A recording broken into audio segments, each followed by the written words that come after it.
जय हिंद दोस्तों, आप लोग का स्वागत हमारे एक और न्यू रिएक्शन वीडियो में दोस्तों। तो आज मैं एक ऐसी वीडियो लेके आया हूँ दोस्तों जो इस समय बहुत ही ज्यादा ट्रोलिंग पे चल रही है। जी हाँ, आज मैं लेके आया हूँ ध्रुव राठी के चैनल से एक ऐसी वीडियो जो में बहुत ही ज्यादा ट्रोलिंग पे चल रही है और वो वीडियो है नरेंद्र मोदी जी के ऊपर। जी हाँ, ध्रुव राठी ने नरेंद्र मोदी जी के ऊपर एक वीडियो बनाई है जो कि इस समय बहुत ही ज्यादा ट्रोलिंग पे चल रही है। तो उसी से रिलेटेड आज का हमारा रिएक्शन वीडियो होने वाला है। तो चलिए देर न करते शुरू करते हैं आज के ये रिएक्शन वीडियो और देखते हैं कि आखिर ऐसा क्या बता दिया ध्रुव राठी ने नरेंद्र मोदी जी के बारे में। और इस वीडियो का ओरिजिनल लिंक हमारे डिस्क्रिप्शन में मिल जाएगा, जाके जरूर चेकआउट कीजिएगा। नमस्कार दोस्तों, क्या हमारे देश में डेमोक्रेसी खत्म हो चुकी है?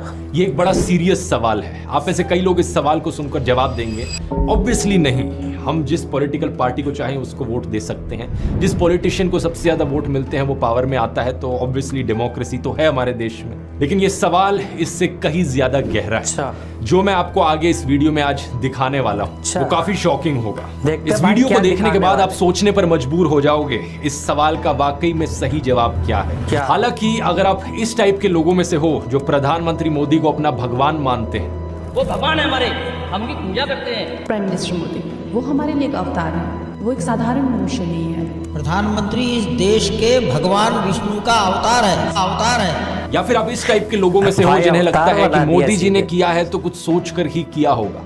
आप अपना दिल ऑलरेडी मोदी जी को दे चुके हो। मोदी हमारा पति, हमारा भाई, हमारा बाप, हमारा गुरु है। आप सब बोलिए, क्यों आपको लगता है कि मोदी जो और योगी जी वो विकास दे पाएंगे जो और कोई नहीं दे? हम उनके पर दिल दे बैठे हैं। ऐसे केस में आपके लिए मुश्किल हो सकता है अपनी आंखें खोलकर सच हजम करना, लेकिन बाकी सब लोगों के लिए अगर आप सही मायनों में देश की परवाह करते हो तो आज का ये वीडियो बहुत बहुत जरूरी है। बात यहाँ किसी एक इंसिडेंट की नहीं है, बल्कि ढेर सारे ऐसे इंसिडेंट्स की है जो एक के बाद एक होए जा रहे हैं पिछले कुछ महीनों से, पिछले कुछ सालों से। वो सारे इंसिडेंट्स जो सिर्फ एक चीज की ओर इशारा करते हैं कि हमारा देश वन नेशन वन पार्टी की ओर आगे बढ़ रहा है। मीडिया से ऑपोजिशन की आवाज को पूरी तरीके से खत्म कर देना, एमएलएस की हॉर्स ट्रेडिंग, इलेक्टेड सरकारों से पावर छीन लेना नए कानून बनाकर, इन्वेस्टिगेटिव एजेंसीज का वेपनाइजेशन, ईडी सीबीआई का प्रेशर बनाकर ऑपोजिशन पॉलिटिशियंस को जेल भेज देना, स्टेट गवर्नमेंट्स की वर्किंग में इंटरफेयर करना गवर्नर्स का इस्तेमाल करके, स्टेट गवर्नमेंट से फंड्स को ही विदहोल्ड कर लेना, जनता से प्रोटेस्ट करने का अधिकार ही छीन लेना और अगर कोई प्रोटेस्ट करे तो उनका टीयर गैस और रबर बुलेट से स्वागत करना, इलेक्टोरल बॉन्ड्स का इस्तेमाल करना अपनी सारी फंडिंग छुपाने के लिए, और अगर कोई ऑपोजिशन का कैंडिडेट इलेक्शन जीत भी जाए तो सीधा सीधा इलेक्शन फ्रॉड करके खुद को जिता लेना। मैं प्रधानमंत्री मोदी से कहना चाहूंगा, थोड़ी मर्यादा रखिए।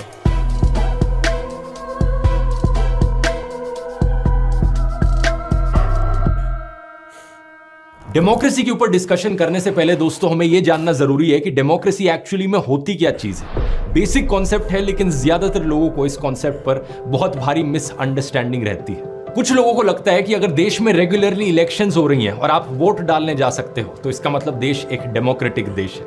लेकिन पता है क्या, इलेक्शंस तो नॉर्थ कोरिया में भी होती है। मजाक नहीं कर रहा, रेगुलर इलेक्शंस होती है नॉर्थ कोरिया में। 100% वोटर टर्नआउट भी देखने को मिलता है उन इलेक्शंस में। लेकिन बस फर्क ये है कि अगर आप सरकार के द्वारा चुने गए ऑफिशियल कैंडिडेट के लिए वोट नहीं डालोगे तो आपको एंटी नेशनल कंसिडर किया जाता है, आपकी जॉब छीन ली जा सकती है, आपका घर छीन लिया जा सकता है। और बात अगर यहां सिर्फ डेमोक्रेसी शब्द की है तो नॉर्थ कोरिया देश का जो ऑफिशियल नाम है, डेमोक्रेसी शब्द तो उसमें भी आता है। नॉर्थ कोरिया को डीपीआरके करके पुकारा जाता है उनकी सरकार के द्वारा, democratic peoples republic of Korea.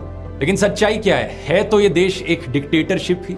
Similarly Russia को भी एक डिक्टेटरशिप कंसिडर किया जाता है, लेकिन इलेक्शंस तो वहां भी होती है। बस फर्क ये है कि जो भी कैंडिडेट पुतिन के खिलाफ खड़ा होता है वो किसी ना किसी कारण से कभी उसको डिस्क्वालीफाई कर दिया जाता है, कभी वो अचानक से मार दिया जाता है। तो इससे एक बात साफ हो जानी चाहिए आपको कि सिर्फ इलेक्शंस होने का मतलब ये नहीं कि देश डेमोक्रेसी बन गया। इलेक्शंस फ्री और फेयर होनी चाहिए। फ्री मतलब जनता को आजादी है, जिसके लिए वो वोट डालना चाहे उसके लिए डाल सकते हैं, और फेयर का मतलब अलग अलग कैंडिडेट्स का, अलग अलग पॉलिटिकल पार्टीज के जीतने का एक फेयर चांस है। ऐसा नहीं कि किसी एक पार्टी के पास कुछ ज्यादा ही एडवांटेज हो। हाल ही में चंडीगढ़ म्यूनिसिपल कॉर्पोरेशन की मेयर इलेक्शंस हुई। इन इलेक्शंस में कांग्रेस और आम आदमी पार्टी ने एक अलायंस बनाई थी जिनके कुल मिलाकर टोटल में 20 वोट बनते थे आउट ऑफ 35। पार्टी के वोट्स को देखकर ये बात क्लियर थी कि ये इलेक्शंस ये अलायंस ही जीतेगी। लेकिन जब इलेक्शंस एक्चुअली में हुई तो वहां के प्रिजाइडिंग ऑफिसर ने क्या किया, ये बात कोई सीक्रेट नहीं है, आप इसकी सीसीटीवी फुटेज देख सकते हो क्या किया। इन्होंने 8 कांग्रेस और एपी के वोट्स को इनवैलिड डिक्लेयर कर दिया और ये सीधा सीधा इलेक्शन फ्रॉड जो हुआ यहां पर, इसे सीसीटीवी कैमरा में भी कैप्चर किया गया। इनफैक्ट ये खुद कैमरा की तरफ देखते हुए पकड़े गए। इनकी शक्ल देखो, मतलब जैसे कैमरा की ओर देख रहे हो, ऐसा लग रहा है कि चोरी करते हुए पकड़े गए। और इलेक्शन का रिजल्ट क्या बताया गया कि बीजेपी इन इलेक्शन को जीत गई। इतना खुलेआम इलेक्शन फ्रॉड इससे पहले देश में शायद ही कभी हुआ है। चीफ जस्टिस ऑफ इंडिया ने खुद कहा कि ये सीधा सीधा मर्डर ऑफ डेमोक्रेसी है। हालांकि सुप्रीम कोर्ट ने यहां पर एक ऐतिहासिक फैसला देकर इस इलेक्शन को बचा लिया, लेकिन सवाल ये, अगर यहां एक सीसीटीवी कैमरा ना होता और बैलेट पेपर्स ना होते तो क्या ये चोरी पकड़ी जाती? ये सिर्फ एक उदाहरण है दोस्तों। इससे पहले इस खबर को देखो, 2021 की खबर। असम में एक बीजेपी कैंडिडेट की गाड़ी में एक ईवीएम मशीन पाई गई। इसके बाद इलेक्शन कमीशन को रीपोल ऑर्डर करना पड़ा इस जगह का। लेकिन इतनी पहले की बात करने की जरूरत ही क्या है? इसी महीने की खबर को देख लो। फरवरी 2024, 3 अनजान लोगों ने पुणे में सासवड़ तहसील के ऑफिस से इलेक्ट्रॉनिक वोटिंग मशीन की कंट्रोल यूनिट चुरा ली। क्या मजाक चल रहा है यहाँ पर? क्या हमारी इलेक्शंस यहाँ फ्री और फेयर तरीके से हो रही हैं?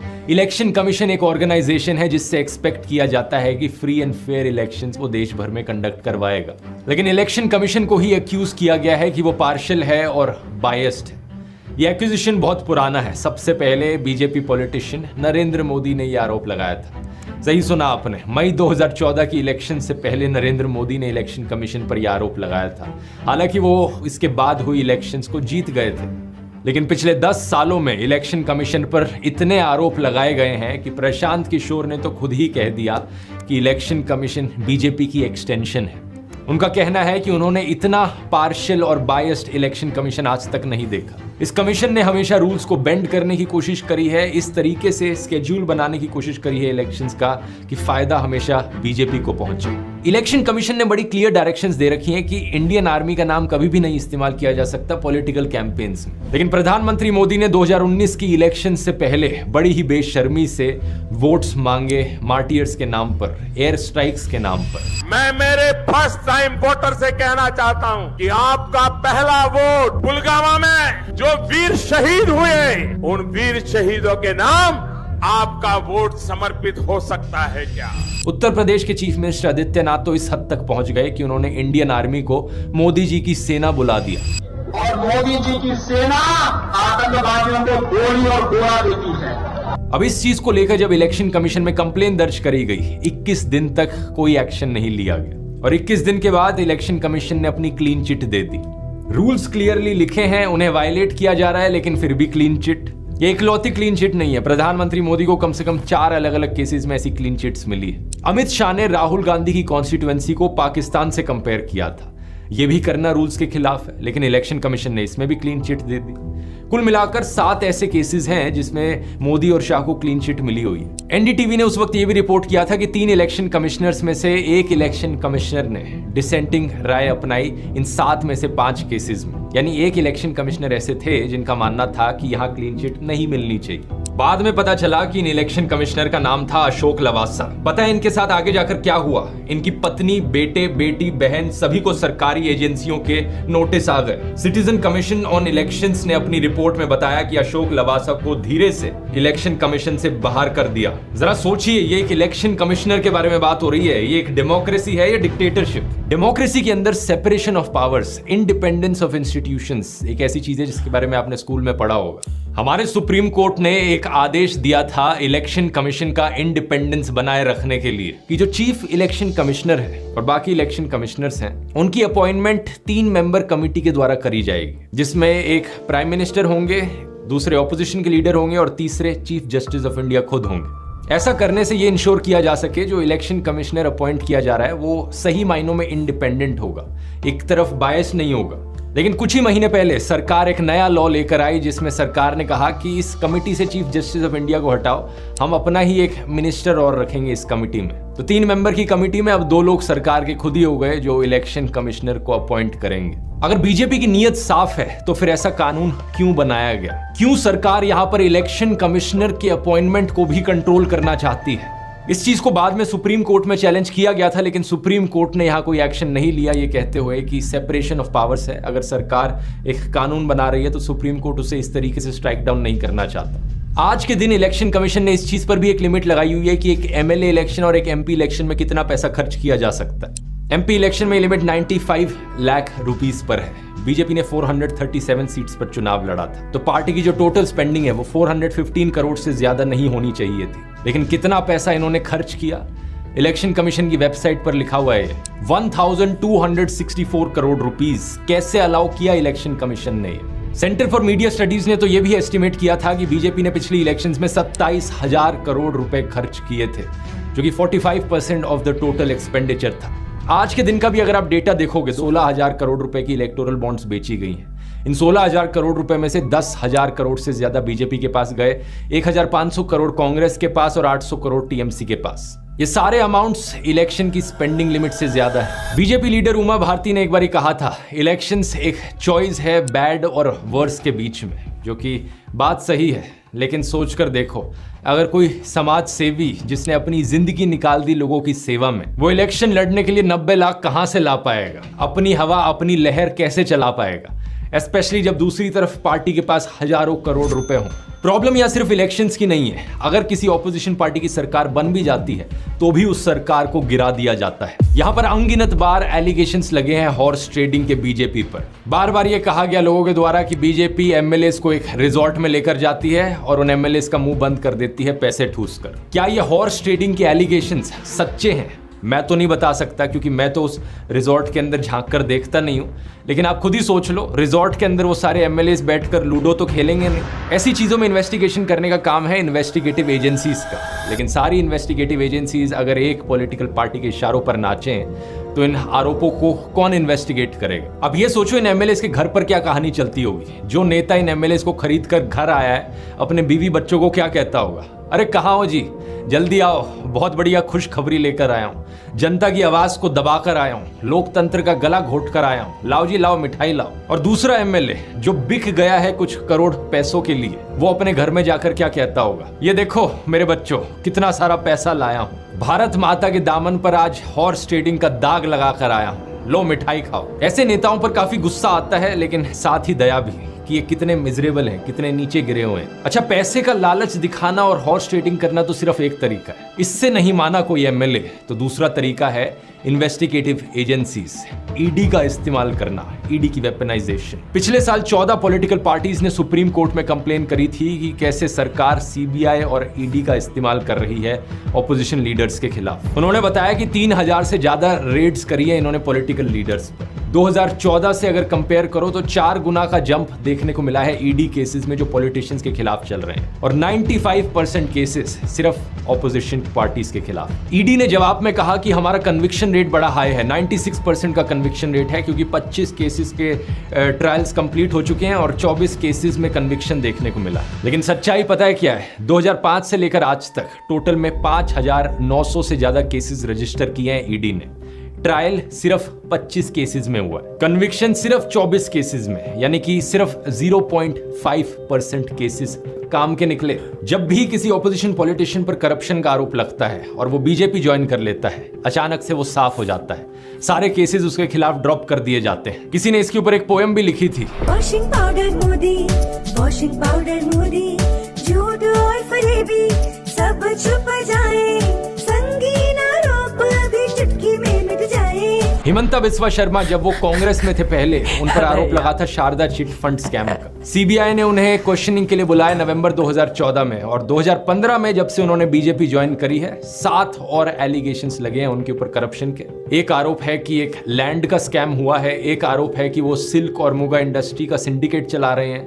लेकिन जब से बीजेपी इन्होंने ज्वाइन करी, कोई इन्वेस्टिगेशन नहीं हो रही इनके ऊपर। वैसे पॉलिटिशियंस की लिस्ट बहुत लंबी है जो बीजेपी वॉशिंग मशीन के अंदर घुसे हैं। शुभेंदु अधिकारी, जितेंद्र तिवारी, नारायण राणे, येडियुरप्पा, प्रवीण दारेकर, हार्दिक पटेल, अजित पवार, इनमें से कई नेताओं को लेकर तो प्रधानमंत्री नरेंद्र मोदी बड़े बड़े भाषण दिया करते थे कि ये देखो कितना भ्रष्टाचारी है, एनसीपी का मतलब है नेचुरली करप्ट पार्टी, इन्हें वोट मत देना कभी। लेकिन इन सभी लीडर्स ने जैसे ही बीजेपी ज्वाइन किया, सारी इन्वेस्टिगेशन रुक गई, सारे करप्शन स्कैम्स इनके भुला दिए गए। बीजेपी लीडर अटल बिहारी वाजपेयी ने एक बार कहा था, जहां सत्ता पाने के लिए भ्रष्टाचारियों का साथ लेना पड़े, ऐसी सत्ता को मैं चिमटे से छूना भी पसंद नहीं करता।